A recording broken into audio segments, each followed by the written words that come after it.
Bueno, hoy tenemos la grata presencia en este foro, en esta reunión, en esta charla del doctor Antonio Colino, quien fue presidente de la Real Academia de Ingeniería de España. Muchísimas gracias por estar con nosotros. Igual al siempre que viene de Venezuela, que siempre está aquí con nosotros acompañándonos, como es Eduardo Uroz de la Academia de Venezuela. Muchísimas gracias por estar acá. Bien, vamos a soltar las preguntas. Voy a hablar yo primero, porque yo no he hablado. Al final no me dejan porque hay que hacer preguntas. Entonces, no, lo que quería preguntar, ¿y dónde están las plantas? Pero bueno, bien, hay muchísimas preguntas, no sé si las tienes ahí, pero a ver, te voy a contar rápidamente qué nos están preguntando. Por ejemplo, Mercedes nos pregunta si los osos, si es verdad que hayan traído o que pretenden traer osos rumanos para las montañas de León aquí en España. Bernardino López nos pregunta una cosa interesante. Durante la conquista se trajeron especies del trópico a España que ahora pueden considerarse como parte de la biodiversidad. Eh, bueno, está el tema de los gorriones que comentó muchísimo Esmeralda, y la importancia y de la educación ambiental. Y por otro lado tenemos temas como Alejandra, que digo tomate, mi Alejandra nos pregunta si en realidad hay alguna diferencia entre la biodiversidad que puede haber en una ciudad dependiendo de la calidad o del sistema, es decir, si son ciudades con un nivel de vida un poco más bajo o que puedan tener una mayor preponderancia a ocurrir una mayor diversidad o cómo se encuentra con eso. Eh, Bien, creo que esas eran muchísimas de las preguntas que estaban aquí. Y lo otro es una inquietud que también se propone es de la importancia de considerar la biodiversidad no solamente de las especies, y hemos visto a través de toda la charla y de los comentarios de tanto de Carmen como de Esmeralda, de la importancia del engranaje, no solamente de las especies, sino de las especies con el hábitat, con la incorporación de otras especies y las interrelaciones entre estas especies para que puedan subsistir en los hábitats urbanos. Bien, bueno, te doy la palabra a ti, Franklin, para que trates de responder estas y muchas Perfecto. otras A ver, las he cuestiones. anotado acá, espero que no se me escape alguna y que pueda decir algo que valga la pena. Con el tema de los osos rumanos, como sabemos, el problema de la biodiversidad no es homogéneo y Rumanía tiene una población es la población de osos más grande que hay en Europa después de Rusia. Estamos hablando que se estiman hasta 8.000 animales. Y es un animal que tampoco se puede considerar un animal urbano, pero que ya está entrando en las ciudades producto del crecimiento de la población y del crecimiento de la ciudad. Entonces se generan tareas de conflicto, ¿no? Y han sucedido varios casos como complicados en Rumanía, que es interesante estudiarlo como lo que es el problema este de los conflictos que se generan entre seres humanos y animales cuando entran en contacto, ¿no? Y una de las soluciones que han planteado ellos es que si hay países como España, que ya lo que tienen son relictos poblacionales, por ejemplo en el caso de los Pirineos, se ha planteado la traslocación de osos para acá, ¿no? El problema principal que ha tenido Rumanía es que, claro, cuando los osos entran en contacto con los humanos, muchas veces el humano pierde, ¿no? O incluso hubo un oso que se metió en una escuela, por ejemplo, y aunque no ocasionó ningún daño a los niños, el espectáculo fue horrible porque apareció la policía y lo mató a tiro delante de todo el mundo, ¿no? Eh, es un tema, no, no, no. Yo soy de los que cree que a la medida en que se fragmentó el ecosistema, y, se hablan de las introducciones benignas también, a veces hay conceptos que algunas personas están en contra, pero que yo apoyo, por ejemplo, el cacapo, que es un loro australiano, la única forma en que se pudo salvar fue consiguiendo un ecosistema similar, insular, y llevando los últimos que quedaban para allá, porque el problema eran las ratas que se comían a los huevos y a los pichones, ¿no? Y claro, cuando tú introduces aposta una especie, tienes que tener buenos científicos estudiando allí que no haya un problema adicional, ¿no? Eh, pero bueno, vamos a ver qué pasa. En general, la reacción hacia ese tipo de translocaciones no es positiva, ¿ok? Con respecto, por ejemplo, al tema de cuántas especies se trajeron para acá durante la colonia, eso fue impresionante. Estamos hablando que el tráfico de especies de América Latina, de América hacia España y luego hacia todo el resto de Europa durante la colonia fue tan brutal como que, por ejemplo, nosotros no tenemos idea que en las islas del Caribe habían 14 especies más de guacamaya y que todas se extinguieron producto de ese tráfico, por ejemplo, ¿no? De hecho, muchísimas especies se extinguieron sin que haya un registro real de quién era la especie, porque sucedió antes que comenzaran a ser catalogadas, ¿no? El asunto es si se establecieron o no. Creo que más en el tema vegetal quedaron algunos establecimientos, pero en el tema animal no tanto. Pero es algo interesante que con la parte de lo que fue el Imperio Romano, que se extendió por todos estos países, esta tortuga que les mencionaba, la tortuga mediterránea, se pensaba que era del todo el Mediterráneo. Y luego se descubrió que simplemente había sido otras locaciones. O sea, la gente acostumbraba mucho llevar los quelonios estos como almacenes de carne, digamos, para consumirla más tarde, y las introducían en muchas partes. Y, por ejemplo, una de las poblaciones más sanas que tiene la tortuga mediterránea, que es la de Menorca, es una población introducida. Y hasta hace muy poco se pensaba que era una población silvestre.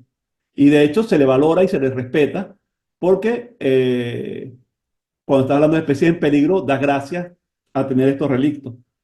Mi queridísima Esmeralda, que le da una dimensión interesante con su comentario, porque justamente el tema de arborización es clave en todo esto.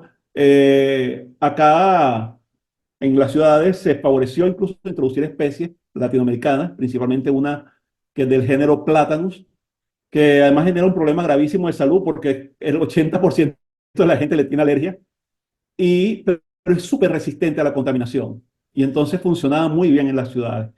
En los últimos años se ha hecho un trabajo de irla sacando poco a poco, introduciendo especies europeas, españolas, pero claro, es un trabajo lento, no se puede desarbolar toda la ciudad.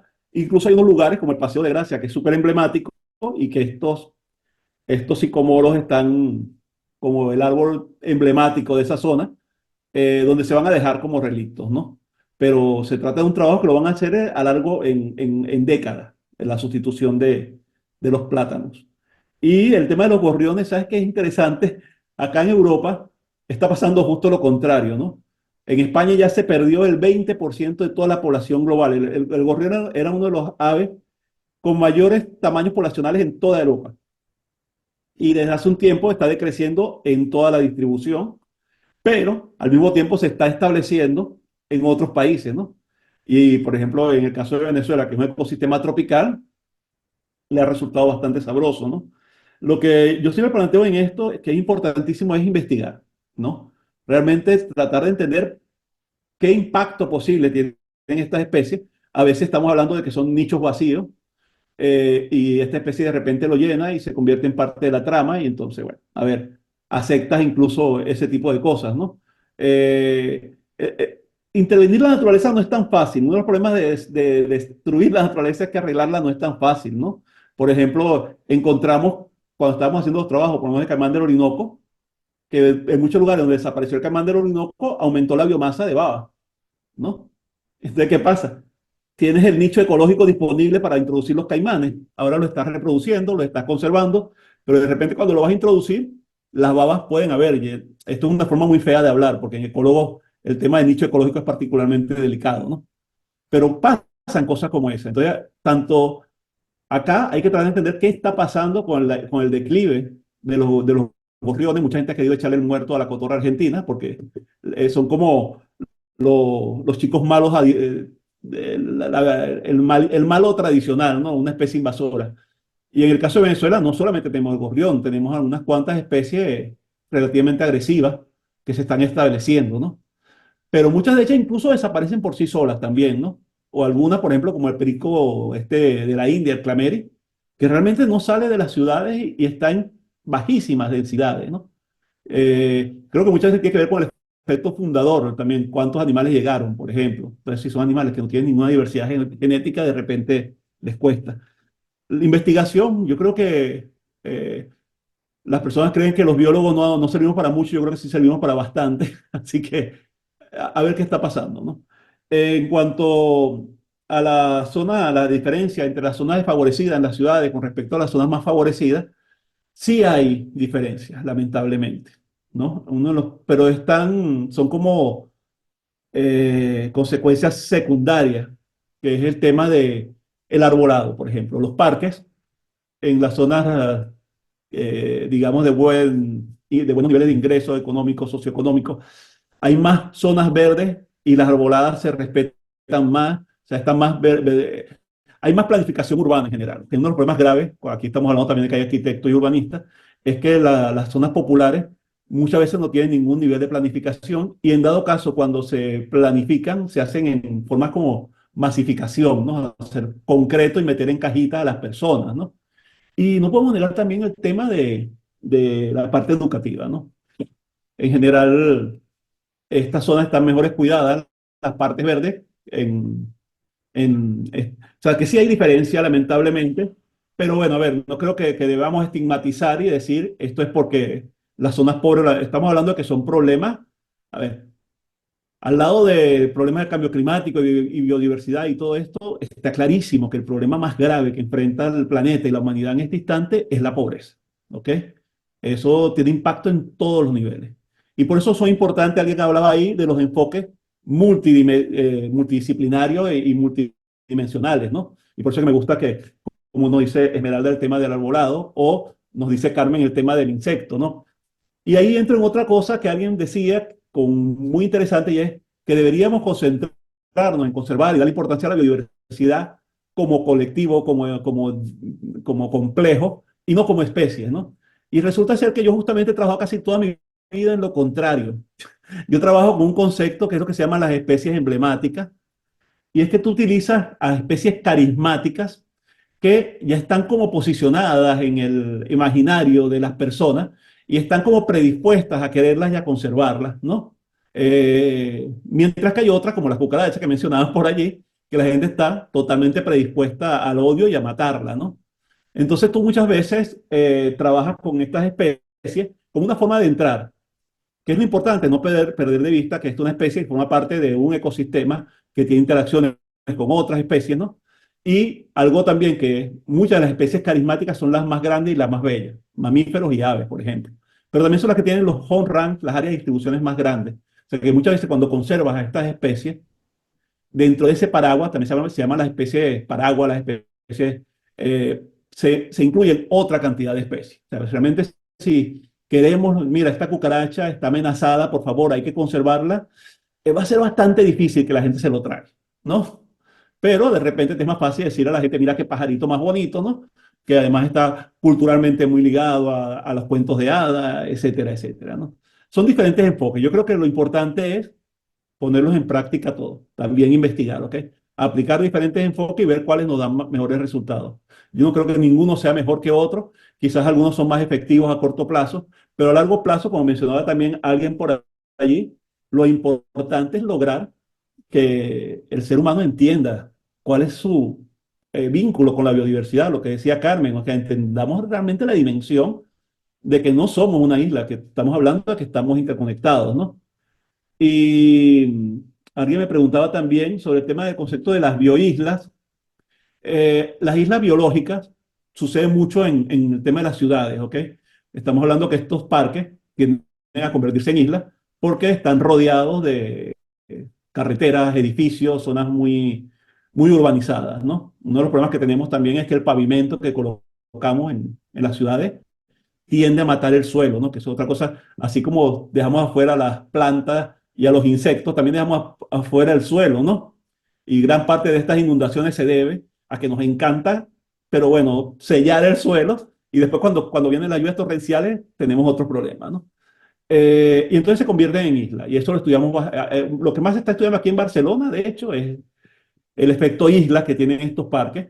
Y la propuesta es cómo lograr la conectividad a través del arbolado urbano, de los techos verdes y de la incorporación de las personas que tienen terrazas y patios, por ejemplo, ¿no? Para que incluyan especies que permitan la continuidad. Eso no va a ser posible en todos los casos. Estamos hablando que quizás para las aves que tienen la capacidad de volar funcione, quizás funcione también para una cantidad de insectos, pero por ejemplo para los mamíferos la cosa es grave, ¿eh? Que aquí cuando salen, por ejemplo, estos erizos fuera del zoológico de Barcelona, del Parque de la Citadela, casi siempre terminan atropellados, ¿ok? Porque estamos hablando que está rodeado de aceras y calles. Y respecto a la extinción de especies, como les mencionaba, en los últimos años se ha frenado el tema de la extinción en España, incluso y en Europa. Entonces, así tan reciente como 20, 30 años, quizás no. El problema también estamos hablando de que si son funcionales los relictos que quedan, ¿no? Lo que les comentaba del urogallo, por ejemplo. O sea, tener 40 individuos de urogallo hiper cercanos entre ellos a nivel genético, que ese es el problema que hay. Estamos hablando que este era un ave que ponía 11 huevos, 10 huevos en cada nidada, y actualmente el promedio es 4. Eso es una consecuencia directa de la pérdida de variabilidad genética. Entonces, más que, porque también pasa lo mismo que veíamos con el tema de la biodiversidad global o por especie. Y es que quedarnos con pequeños muestricas de animales tampoco va a solucionar el problema. ¿Ok? Necesitamos que las poblaciones sean sanas y que se puedan valer por sí mismas. Entonces, es un tema muy complejo. La biodiversidad es un tema muy complejo. En el caso de Europa, son demasiados siglos y entonces prácticamente todo el territorio es privado. Acá está el tema de los cotos de caza, que es un tema bastante delicado. Es tan pesado y tan importante el tema que prácticamente no los cubren las noticias, porque están involucradas personas de muchísimo dinero. Pero son grandes zonas arboladas y en buenos estados de conservación, pero que se utilizan para la cacería. Casi todas de animales que son criados en cautiverio. Aquí hay una gran cría en cautiverio, por ejemplo, de corzos, ciervos y todos estos animales cinegéticos. Jabalíes. Uno de los problemas con los jabalíes es que se crían en estas granjas, se sueltan en los cotos, pero no logran matarlos a todos. ¿Y qué está pasando? Que estos animales incluso son mansísimos. Entonces, es complicado, ¿eh? Y en el caso de Europa definitivamente es complicado. Cuando queremos comparar la conservación en Europa contra un país como Venezuela, son muy diferentes. Allá, por ejemplo, el tema de los parques nacionales funciona muy bien y hemos trabajado mucho el tema de lo que es crear conectividad entre parques nacionales, porque hay muchos terrenos que todavía no son zonas privadas, digamos. Pero aquí la cosa es complicada, ¿no? Como le digo, las principales traslocadores de especies no fueron los españoles, sino los romanos, ¿no? Y seguro que antes de ello también los árabes. Estamos hablando muchas veces de ecosistemas bastante intervenidos, secundarios. Eh, es un tema, yo creo que lo importante es cualquier cosa que vayamos a hacer, primero educación, es importantísima la educación, ¿ok? Porque necesitamos incluso que la gente priorice esto y cuando vayan a las elecciones digan, aquí tenemos un alcalde que para tener un logro rápidamente decidió poner en funcionamiento unos invernaderos que tiene el Parque de la Citadela, ¿no? Y cuando vas, es increíble porque se hizo pensando en la gente, entonces realmente es como un lugar bonito para que la gente esté adentro y se reservó apenas el 15-20% del invernadero para las plantas. Y todas las plantas son plantas que tú consigues en cualquier vivero de estas ornamentales, ¿no? O sea, se hizo exclusivamente, como decía Esmeralda, con fines estéticos, ¿no? No hubo ningún deseo de incluir conceptos de conservación, de educación ambiental o de protección a las especies locales. Y eso es muy, muy, muy, muy frecuente, porque realmente los políticos se guían por el peso del voto, ¿no? Entonces lo que quieren es lo que se pueda ver y que la gente esté. Entonces por eso necesitamos gente educada, que entienda y que no se engañen tan fácilmente. Y luego investigación, necesitamos muchísima, pero muchísima investigación realmente de lo que está pasando. Las cosas se están acelerando muy rápido y son demasiados temas. ¿Los abarqué todos? Creo que sí, Franklin. Bueno, no tenemos más nada acá. No sé si alguien más quiere hacer algún otro comentario. Si Sí, no, a mí me eh, gustaría, Antonio Colino, por favor, profesor Colino, doctor Colino. me gustaría primero agradecer muchísimo la invitación a estar en esta sesión tan interesante y luego quiero decir que ha mostrado el enlace que hay entre España y Venezuela. ¿eh? Ha habido un momento que yo he estado desconcertado, pues claro, hablar de Barcelona, pero hablando una cosa de Venezuela, pero claro, está la ciudad de Barcelona, ¿no? Y la gran Barcelona con 1 millón de habitantes, que es la capital de Anzoátegui. Pero luego habla de Valencia. Yo ya no sabía si Valencia es de Carabobo o es la de Valencia del Levante español, que acabo de llegar yo hoy mismo de Valencia. O sea, había un momento que me costaba de qué Valencia están hablando o de qué Barcelona están hablando ahora, ¿no? O sea, eso quiere decir que veáis todas las cosas que tenemos en común, ¿no? España y Venezuela. Y luego hay una cosa que se ha dicho, que Carmen Andara ha dicho que sin insectos no hay pájaros.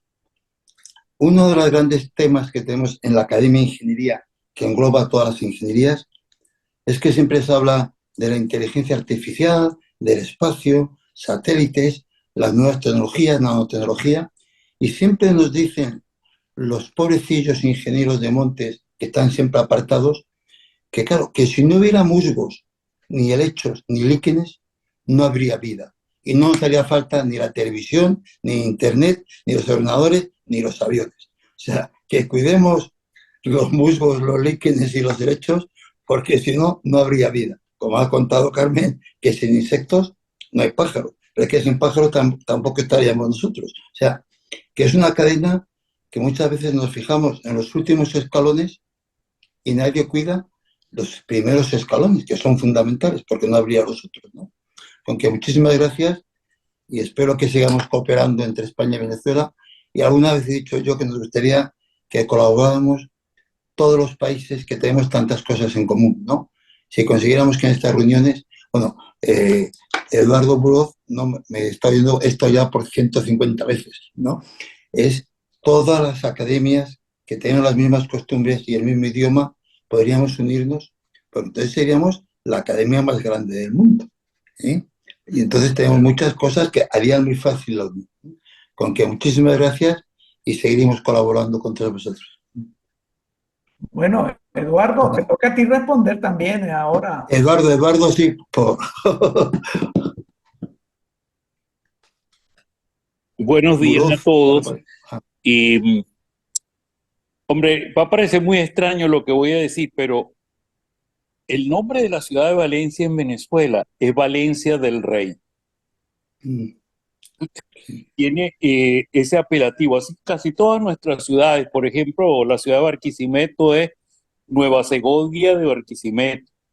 Y así la repetición de los nombres de las ciudades de la península en las provincias americanas cuando fuimos todos un solo país. Entonces, pero yo me quería referir ahora a la importancia para la Academia de Ingeniería. Hoy hemos oído a nuestros grandes amigos y colegas, los biólogos, pero también le pedimos que nos ayuden cada vez más a identificar la respuesta que debemos dar los ingenieros para conservar la fauna y la biodiversidad en general. Eh, por ejemplo, los pasos de carreteras para fauna. Eh, en el caso de Venezuela, algo que recuerdo con mucha impresión y que no tiene un paso de carreteras y terrible, la muerte de cangrejos que se trasladan por una de las importantes carreteras que va hacia de las playas turísticas. Y, y también, pues, todo este tema de la arborización en las ciudades, el perro está latiendo. Bueno,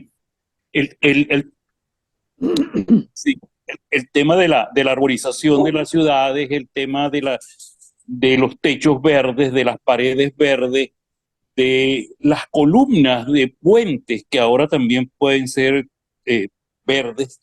eh, y, y bueno, pero además de esto, también los adecuados controles de plagas urbanas que tenemos, ¿no?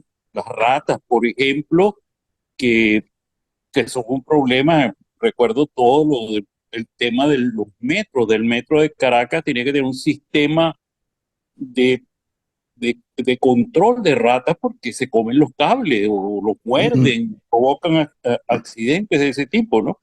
Entonces hay una enorme vinculación entre los temas de orden propiamente biológico y ecológico y las respuestas que podemos dar los ingenieros, pero es necesario tender un puente entre una y otras cosas para racionalizar por parte de los ingenieros las infraestructuras que debemos hacer para favorecer la conservación.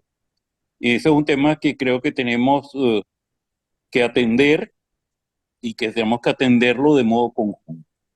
Eso era a lo que me quería referir y pensar que tal vez sea importante escribir y desarrollar un texto que sume las experiencias de unos y otros profesionales para ayudar a la conservación de la biodiversidad y más allá de la que nos han acostumbrado nuestras escuelas, por ejemplo, de ingeniería de montes o de ingeniería forestal, a la conservación de cuencas con todos estos sistemas muy conocidos de terrazas, canales, etcétera, sino mucho más allá de eso, nuevas técnicas que debemos aplicar los ingenieros.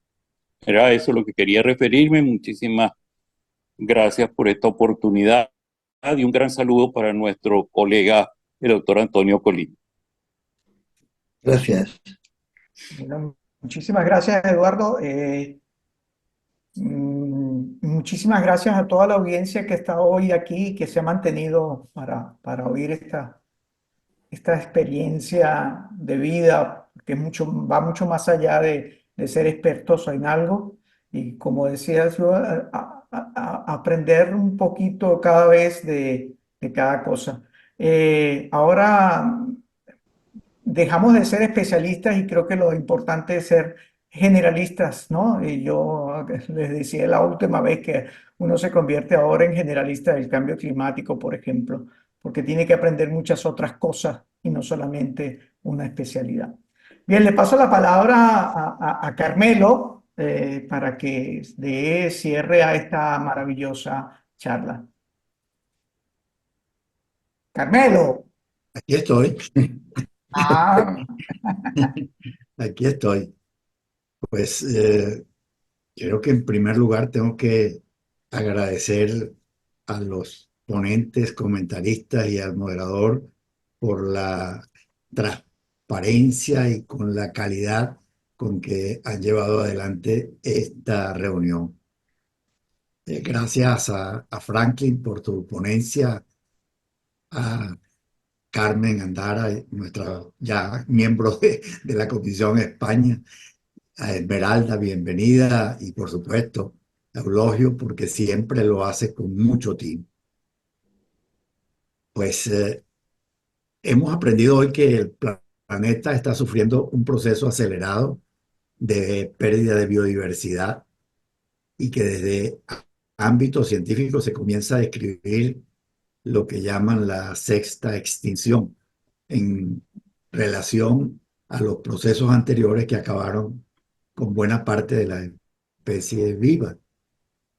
Lo que sin embargo caracteriza exclusivamente al actual es por supuesto lo que ha sido mencionado el agente causante, la degradación y la destrucción de los hábitats, no sé, la contaminación de tierra, los mares, la sobreexplotación de los recursos y sobremanera el cambio climático originado por la actividad humana, pues sitúan el tema de la pérdida de biodiversidad como uno de los aspectos más inmediatos que hay que tomar en cuenta.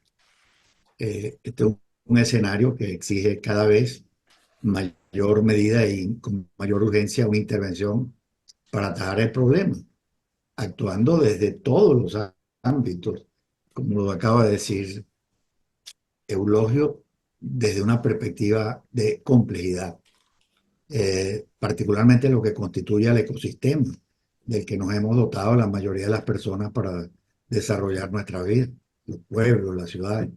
recomponer ese divorcio entre lo urbanizado y la biodiversidad. Este empeño, por supuesto, ha llamado mucha atención, sobre todo el tercer sector. De hecho, pues nuestro ponente ha sido destacado por su papel en la organización FUNVIC. Perdón, me estoy confundiendo con la presentación de Franklin. Bueno, quiero agradecerles a los compañeros de la Comisión de Agricultura, de la Comisión de Ambiente de la Academia, a Tinoco por su presencia, a las universidades, tanto venezolanas como españolas. Particularmente destaco la Central de Venezuela, la de Carabobo, la de los Andes, y también acá de la Universidad de Valencia, Universidad Politécnica de Madrid y también de la de Barcelona. Muchísimas gracias por acompañarnos y hacer de esta reunión de los miércoles de España un evento que cada vez nos trae nuevas sorpresas.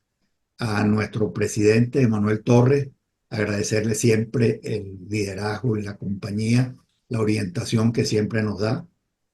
Y, por supuesto, hemos tenido el lujo de contar con los presidentes Antonio Colino y Eduardo Buró, además de Manuel, que también ha sido un presidente extraordinario de la Academia Nacional de Ingeniería y el Hábitat.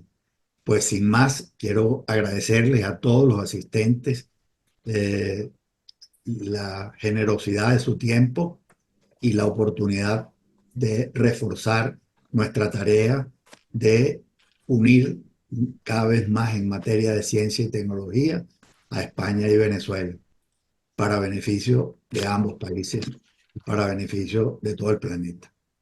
Muchísimas gracias y felicidades a todos. Un abrazo para todos. Abrazo para todos, saludos. Todos.